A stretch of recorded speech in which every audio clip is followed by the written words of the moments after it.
Buenas tardes, ciudadano presidente, buenas tardes, colegas parlamentarios.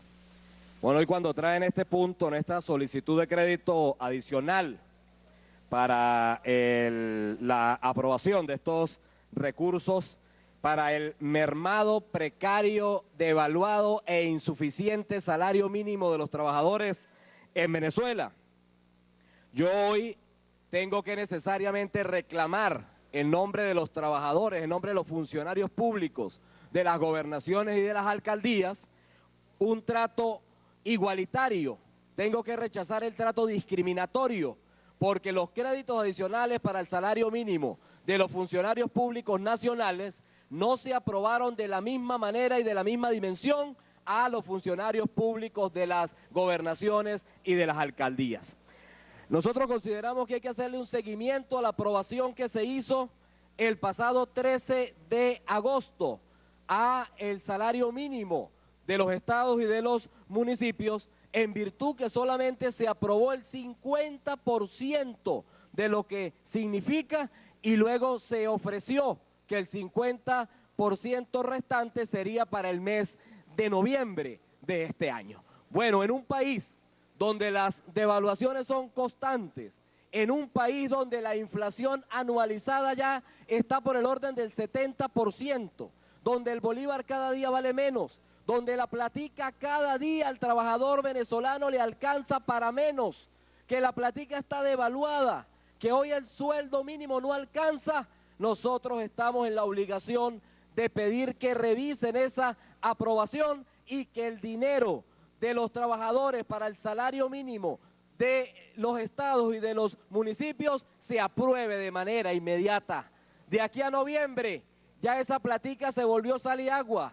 De aquí a noviembre, presidente, ya el 70% de la inflación se ha tragado ese salario que ni siquiera han percibido.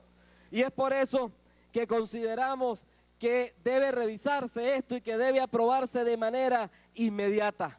Yo quisiera también saber qué pasó, por ejemplo, en mi estado Táchira, porque nosotros en ese crédito le aprobamos a la gobernación del estado para que pagara la mitad de la deuda del salario mínimo. Bueno, los trabajadores de la gobernación del estado Táchira solamente recibieron la actualización del mes de septiembre, pero no le pagaron el retroactivo ni del 10% de enero ni del 30% de mayo, y eso tiene que revisarse porque esa plata la aprobamos aquí. Entonces es necesario saber qué está haciendo el gobernador Bielma Mora, el gobernador Malapaga, con la plata del salario mínimo de los trabajadores.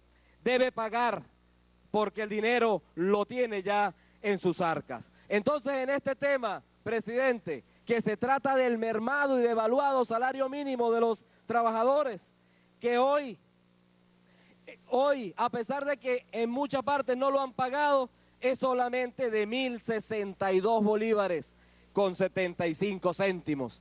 Yo quisiera que se pusieran la mano en el corazón y me dijeran quién vive con 1.062 bolívares con 75 céntimos.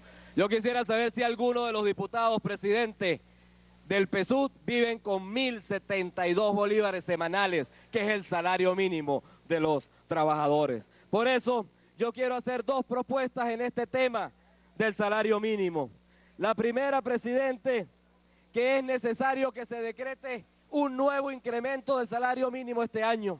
Si la inflación anualizada está por el 70%, lo mínimo y lo justo debería ser que el salario mínimo también incremente el 70% para que haya una nivelación entre la inflación y el salario mínimo. De lo contrario, si esto no se hace, los trabajadores nacionales, estadales y regionales este año son 30% más pobres que el año pasado. La platica les alcanza 30% menos que el año pasado, solamente tomando en cuenta la inflación, sin tomar en cuenta el tema de la devaluación, que es constante y permanente en este país. Entonces, la primera proposición es esa, pero la segunda proposición, presidente, es que no olvidemos el resto de los trabajadores que están un poquito por encima del salario mínimo y que no se les incrementa, que la inflación también los está agobiando, que su calidad de vida en esta revolución les está mermando porque la platica no les alcanza. Bueno, yo también quiero instar al gobierno nacional a que se apruebe un decreto de incremento del salario lineal a todos los trabajadores y a todos los funcionarios de la Administración Pública Nacional, Estatal y Municipal. Pónganse la mano en el corazón que el salario no alcanza para nada, que el salario es miserable, el salario mínimo es miserable y por lo tanto es responsable y ético que aprobemos, que el Estado apruebe un incremento lineal del salario, tanto del salario mínimo como el salario integral de los trabajadores de la administración pública. Es todo, ciudadano presidente, es todo, colegas parlamentarios. Gracias, señor diputado. Tiene la palabra el diputado Osvaldo.